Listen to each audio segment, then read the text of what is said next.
Hello, wonderful librarians. This is Ashley Hawkins, the manga librarian, and I am here today to talk to you about manga and the supply chain issues and what the heck is going on. Why can't I get any of the manga I need? Oh my god, it is a disaster. So, yeah, I've heard you. Um, First off, just so you know, this is going to be a super deep dive on the issue, and I'm going to go as deep as I can, give you as much knowledge as I know based upon what I've heard, what I've read. I will also drop all of my sources down below if you want to read more, have everything.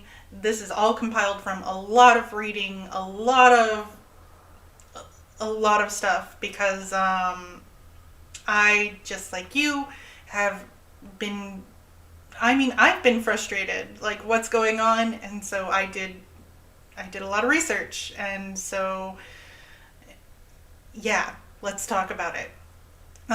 So this video is a super deep dive.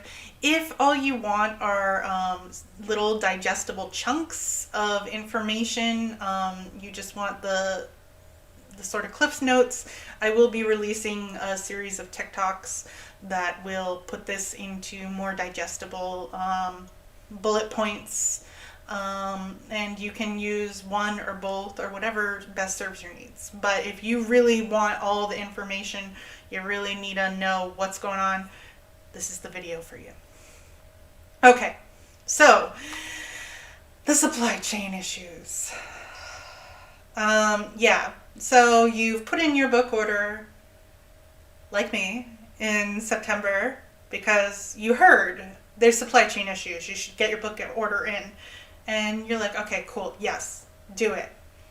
And like me, you ordered a lot of manga because that's what your students need and that's what they're reading, and you're responding to that.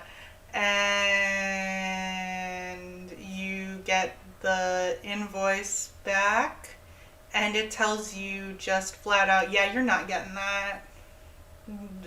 Nice try, lady. Goodbye. And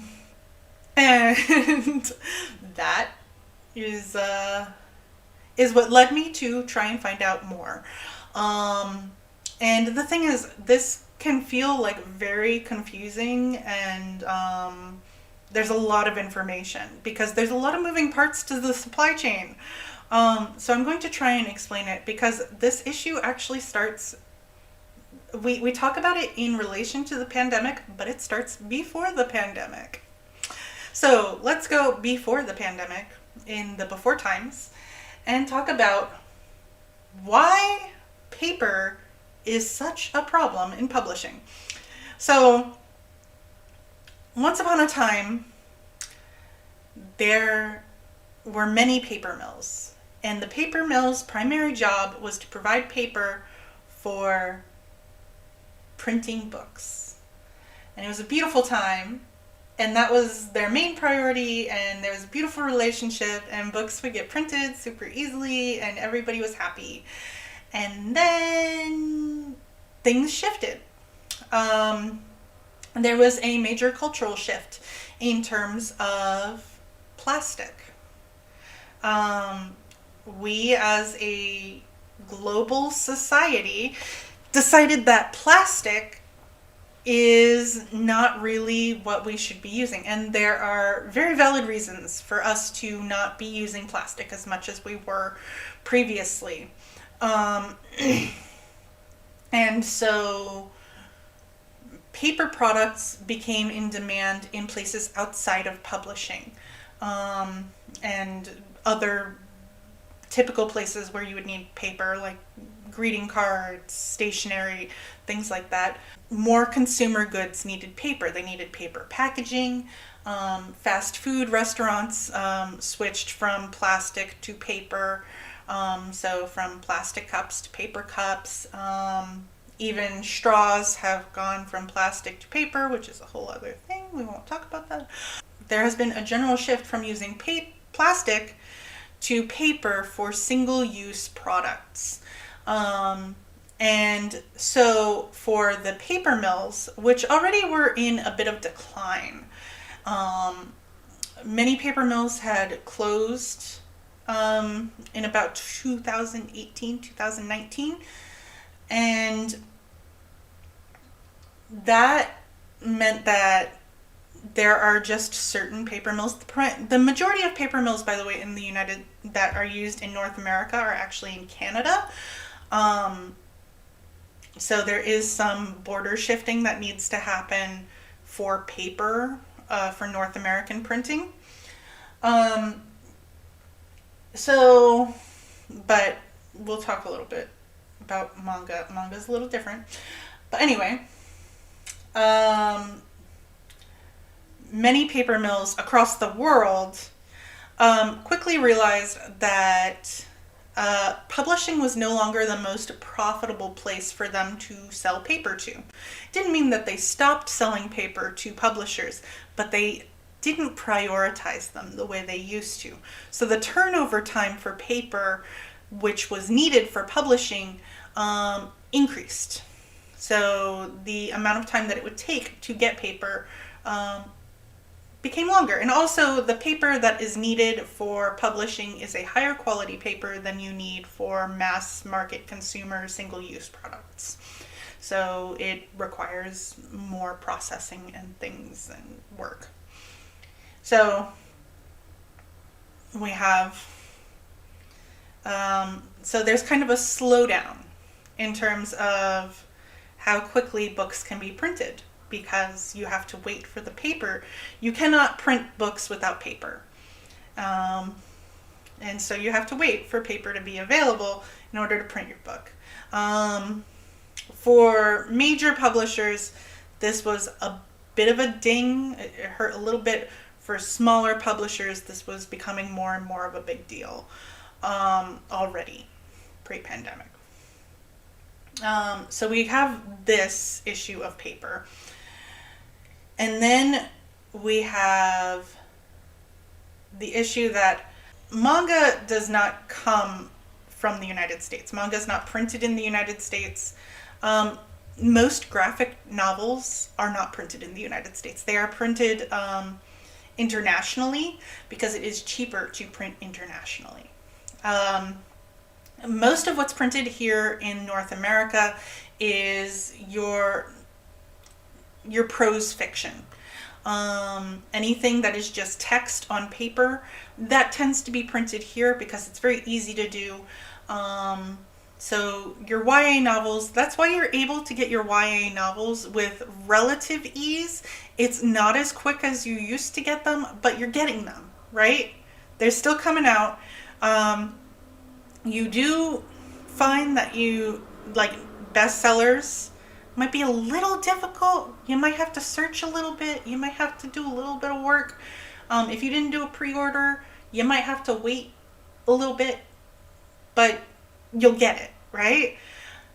Manga, though, and graphic novels tend to be printed overseas because, first off, there are more advanced printing techniques actually available overseas. So in China, there's quite a bit of printing that happens over there.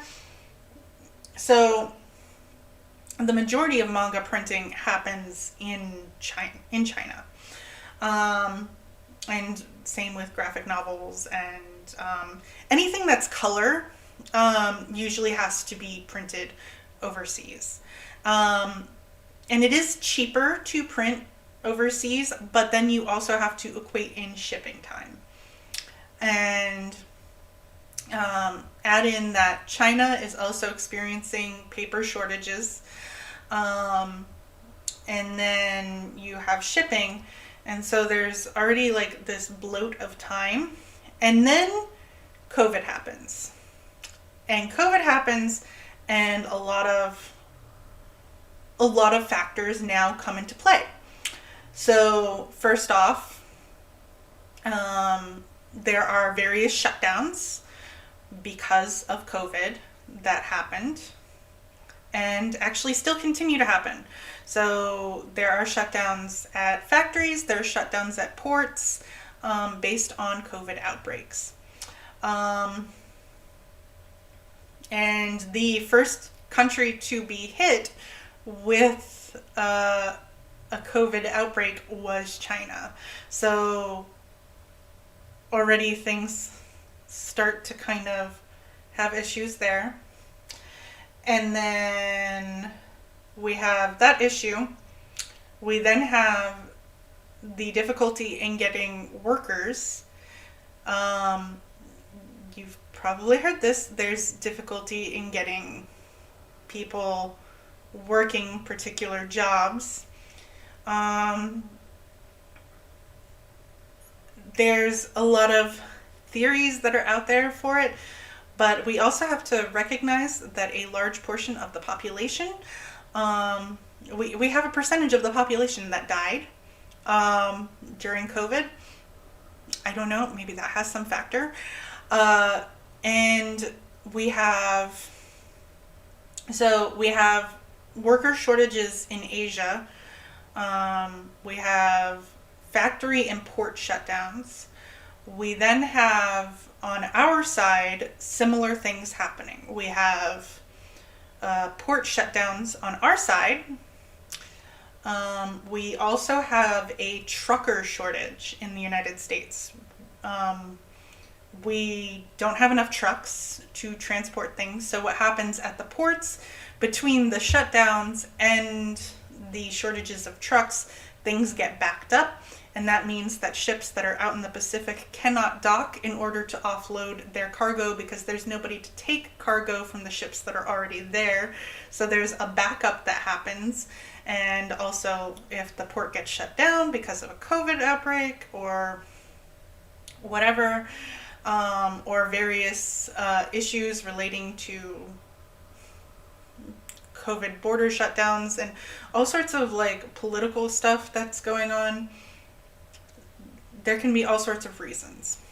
So you have these issues, and then so you have the bloat gets bigger in terms of time that things can take.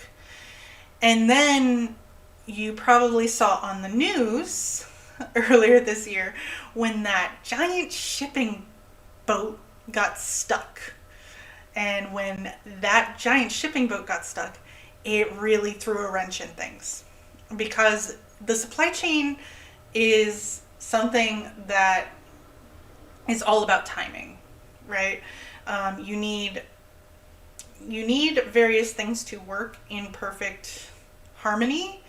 And if you don't have, so if you're at a factory and you don't have the supplies that you need to print something or to process something, you've just got to sit there and wait. And then you're not sending anything out. And if you're not sending anything out, it's not moving along in the other parts of the chain. So the chain gets stopped and everything kind of stops, and then that bloat gets even bigger. And we are still experiencing a lot of problems based on that one boat getting stuck because it blocked off everything. It made a lot of problems. And so we have like this issue of things taking a really long time to get here to the United States, or getting anywhere really. Things are having a difficult time going from point A to point B.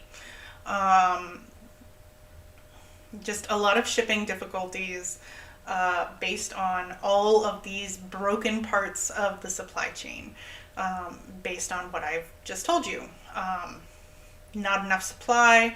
And I will say, book publishing is far from the only industry that is experiencing this. Computers and game systems are also experiencing a very similar issue. There's a silicone shortage, which is why PlayStation 5s are like impossible to get a hold of. There's like all these moving parts, because once one part of the supply chain breaks, everything else kind of breaks. It's a very delicate ecosystem, and it's been really rocked by various things, and it's actually kind of impressive that it's working at all right now. So, on top of that, you add into the fact that Manga sales have tripled in the past year. Um, and book sales in general over the pandemic skyrocketed. And there's various reasons why this happened. It has a lot to do with people were at home, had more time to read, and also wanted physical copies of things because you weren't on the go as much. You were at home. You could actually like enjoy the physical book and not need to read it on digital devices because you're on public transport or you're here or there, wherever. So there's actually more of a public consumerism of books. So, and in particular, manga. Manga is in a boom. And there is more manga being published and more manga being sold than there ever has been in the United States. And the competition to get manga is very high because it's not just us little school librarians who want to provide our wonderful students with manga. It is also manga collectors. It's just readers of manga. It's other entities, and the desire and want for manga right now. And there is like an entire culture of collecting. So there are people who have just walls and rooms filled with manga that they are collecting. And there is a completionist element to it, and they will do whatever it takes to complete that collection. So they will make sure that they are on particular lists to know when manga makes it over here to the States. And so we're competing right now with these people who their entire driving force is to get a hold of manga. And they are looking for the same things we're looking for, and they have way more money than we do. Some of them are willing to pay $500 for a book. The secondhand market for manga is bananas, in my personal opinion. I know some people are willing to pay a lot of money for a missing volume from their collection, and that is their prerogative. There are things that I have paid a lot of money for, and there are definitely things that I understand. But also I need books for my children. But, you know, so we're in a competition with them for a supply that is not coming out the way that the publisher wants it to come out. Believe me, Viz wishes they had all the books that we want to buy. They want to sell them to us. They do not like that all of their manga is sitting in a shipping container out in the middle of the Pacific Ocean and we cannot spend money on it. That is not how capitalism works. They want us to buy it, or they want these collectors. They want people to buy it, but you can't buy what isn't here. So all these factors come together: the competition, the supply chain, the manga boom, and just it creates difficulties for us to get what we want.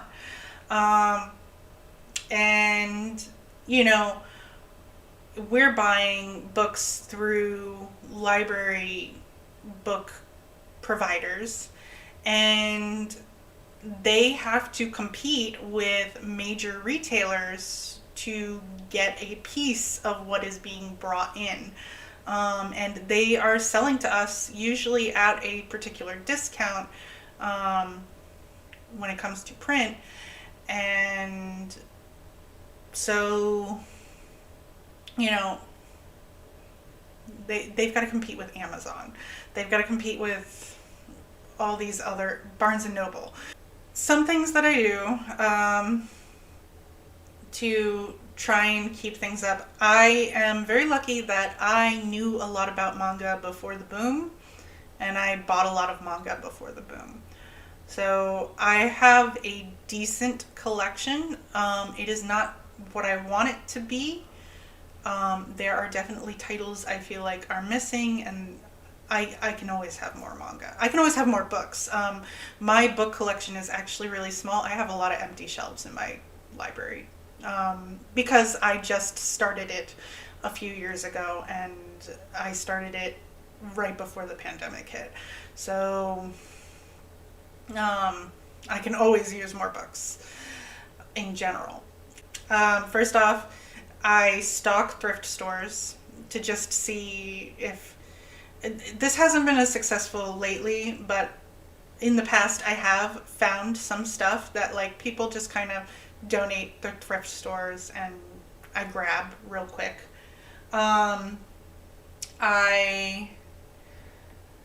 If it is a book that I know is going to be appropriate for the library, or that I've like previewed on NetGalley and I want to read it, I will pre-order it physically.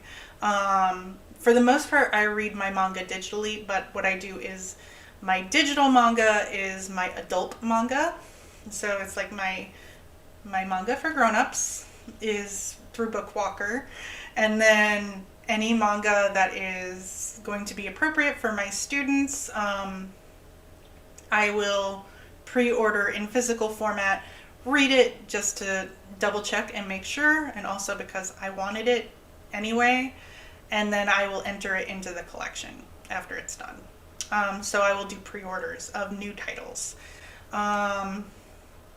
And my reasoning behind that is I was going to buy it anyway. That's just me. But that also works for me because I am a manga reader, and like I said, I was going to buy it anyway. I buy it where I see it. This is not necessarily the most economic thing, particularly considering I am not the richest person in the world. I don't have any money. But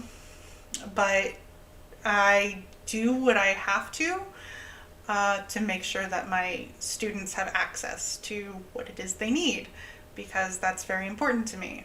And I do this with regular print books as well. If I see them available and I can afford it, I buy it.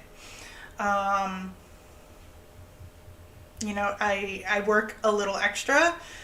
I do extra things like clubs and things, and actually a lot of my extra income goes towards the library and entering things into the library. And just if I find it at Barnes and Noble, or I find it at I just keep my eyes open, because Follett and Mackin are not necessarily always going to have access to the things that mass market retailers have access to. So I just need to be assertive and go for it. If you have the ability to order through, we have contracts in New York City, so I can't order through Barnes and Noble. I can't order through Amazon with library funds. If you have that ability, order through those entities to get what you need. I know that Barnes and Noble at least has a way for libraries and nonprofits to order.